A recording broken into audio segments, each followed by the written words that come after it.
Você, como eu, tem se perguntado, e a gente tem visto muita discussão nesse sentido, qual é o modelo certo de governabilidade de um país? De governança, o modelo econômico? Qual é o modelo que mais funciona? Tem sido uma discussão muito atual. Acho que é uma discussão que sempre existiu e está, hoje, é um assunto que está muito em alta, né? Muito discutido. Qual o modelo de sociedade que a gente quer? Qual o modelo de economia que melhor atende às necessidades das pessoas? Então, eu queria que junto a gente tentasse pensar a respeito disso. Óbvio, quando eu me fiz essa pergunta, eu pensei, bom, eu tenho que pesquisar. Eu preciso entender aonde funciona e por que esses lugares funcionam. E tive muitas respostas diferentes, de modelos diferentes que funcionam em lugares diferentes, de formas diferentes. Sociedades capitalistas, sociedade socialista, comunista, sociedade, uma social-democracia, uma economia liberal, uma economia conservadora.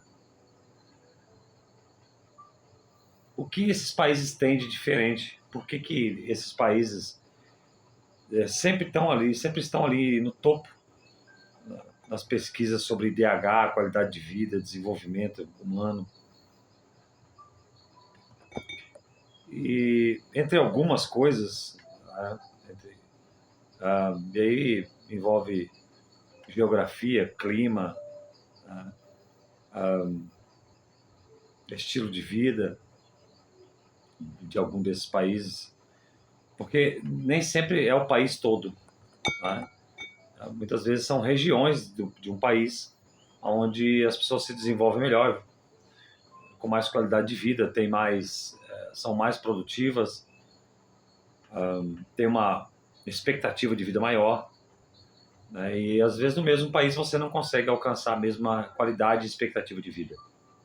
Mas uma coisa assim que ficou muito marcante para mim, que se destacou entre várias questões, que a gente pode isso em um outro momento trazer isso, que eu achei que é muito relevante e muito interessante também. Uma coisa se destaca. Não é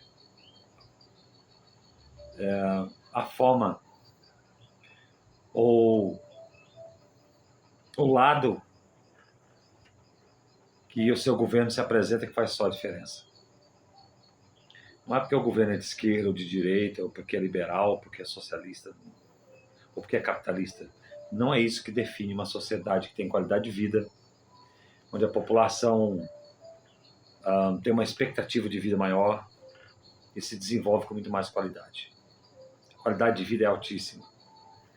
Uma coisa que esses países têm em comum, que ficou muito perceptível para mim, e que eu tenho trabalhado isso muito aqui na minha casa, tenho trabalhado na comunidade onde eu atuo, na empresa também onde eu trabalho, é o senso de coletividade.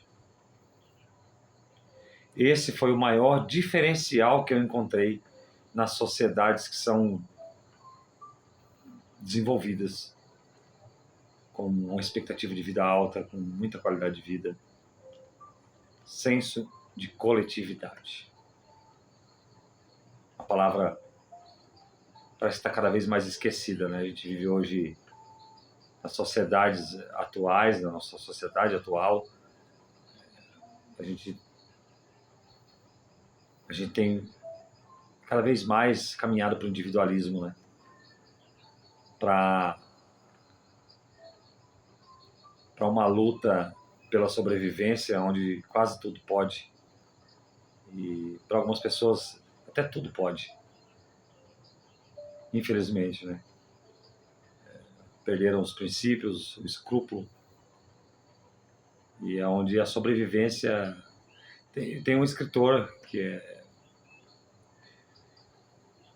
fez um livro, é O Vendedor de Sonhos. E ele é o pai da psicanálise, né? que agora não me vem o nome, é David Frankl, uma coisa assim, sou ruim de gravar nomes, que ele fala que você quer entender verdadeiramente quem é o ser humano, tira tudo dele para você ver. Então, Viktor Frankl, ele esteve prisioneiro ali nos campos, né, do nazismo na Segunda Guerra Mundial, era um judeu, e ele fala que naquele lugar ele viu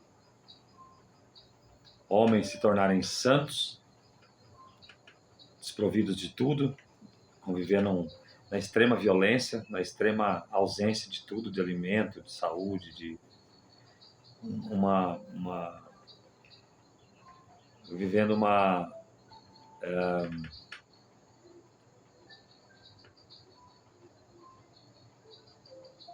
tortura psicológica diária, porque o tempo todo você não sabe que hora que vai vir um soldado da SS dar um tiro na sua cabeça, por pura diversão. E ele fala que no meio dessa mistura de sentimento, de emoções, de sofrimento, de dor, alguns homens decidiram virar santos e se santificaram naquele lugar. Outros viraram porcos, sem escrúpulo, sem consciência, sem princípio.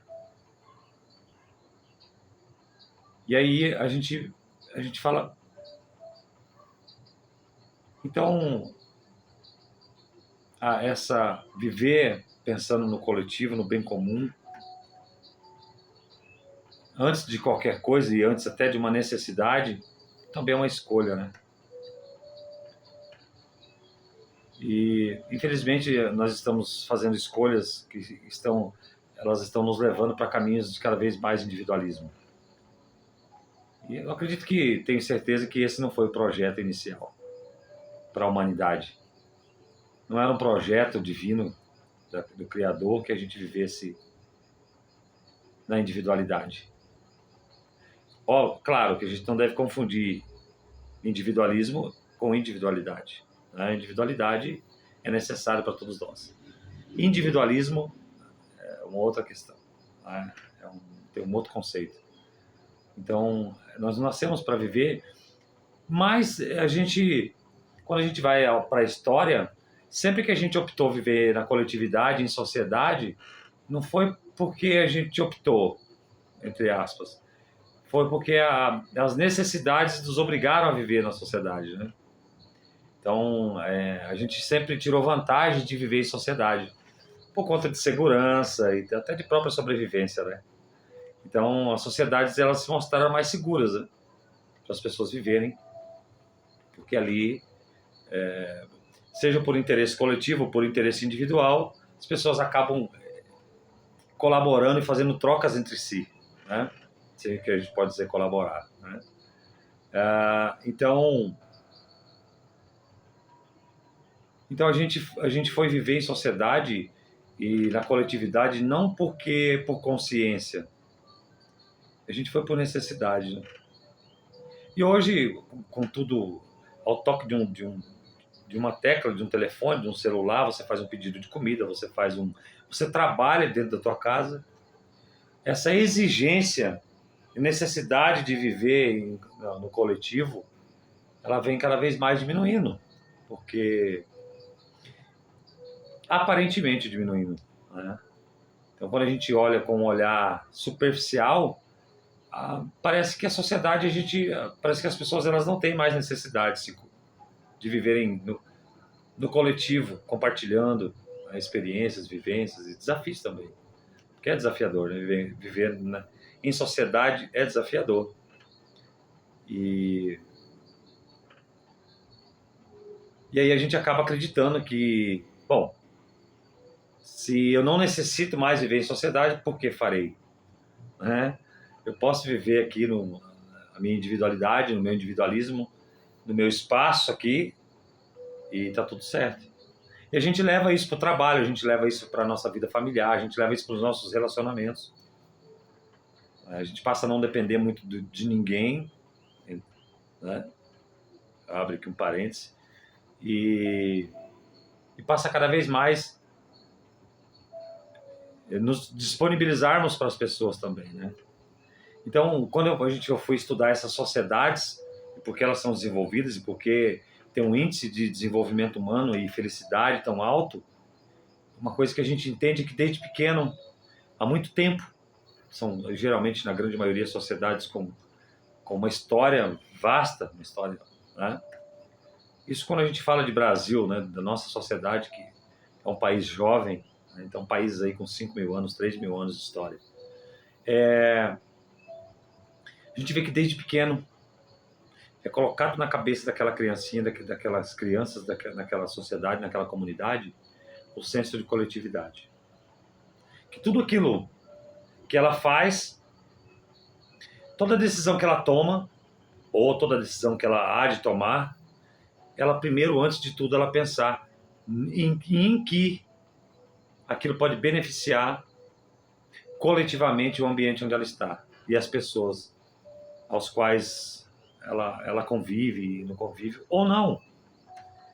Elas entendem que a cidade é um bem comum, a rua é um bem comum, a avenida é um bem comum, a ponte é um bem comum, o metrô é um bem comum.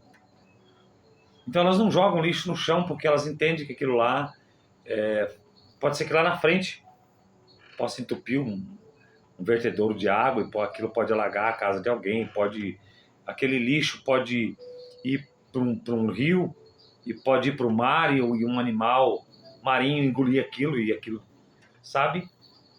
Então ela sempre, quando ela vai tomar uma decisão, uma atitude, ela pensa, será que em que isso vai beneficiar a sociedade onde eu estou inserido? E esse senso de coletividade faz toda a diferença. Dependente de partido político, de tipo de economia, se é uma sociedade, como repito, liberal, se é uma sociedade conservadora, se é uma sociedade socialista, capitalista, de esquerda ou de direita. Depende disso. Quando uma, duas, mais pessoas elas vão desenvolvendo esse senso de coletividade, a sociedade se torna um lugar melhor para viver. As cidades ficam mais limpas, as pessoas ficam mais educadas, mais sensíveis, mais prestativas. Pense nisso. Um dia eu perguntei para um ancião, né, da minha comunidade, eu falei, olha, estou tão desapontado, né, com a comunidade onde eu estou, não vejo evolução naquela comunidade, as pessoas parecem que estão andando para trás. Isso me deixa muito desapontado. E ele olhou para mim, eu esperando um conselho, ou esperando que ele concordasse comigo, né? Ele olhou para mim e falou, olha, por que não, você não se transforma nessa comunidade que você deseja? Eu pergunto para você, por que você não se transforma nesse cidadão, nessa pessoa que você deseja que seja o seu país, ou a sua comunidade, ou o lugar onde você mora, ou a comunidade onde você está inserido? Porque eu decidi, depois desse dia, eu decidi, falei, eu vou ser essa comunidade que eu anseio, que eu desejo. E a partir dali eu comecei uma transformação.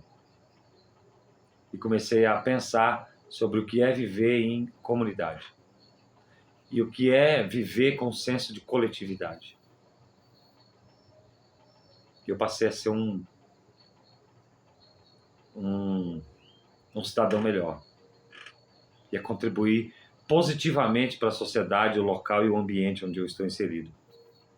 Então, sempre quando você pensar em achar um modelo de governo que seja ideal, perfeito, modelo econômico que seja ideal, que seja perfeito, modelo de sociedade que seja ideal, que seja perfeito, pense nisso. Seja você esse modelo ideal que você tanto anseia no outro e na sua sociedade. Aguce, pratique, exerça o senso de coletividade. O que mudou no mundo depois que você passou por ele? Fique com Deus.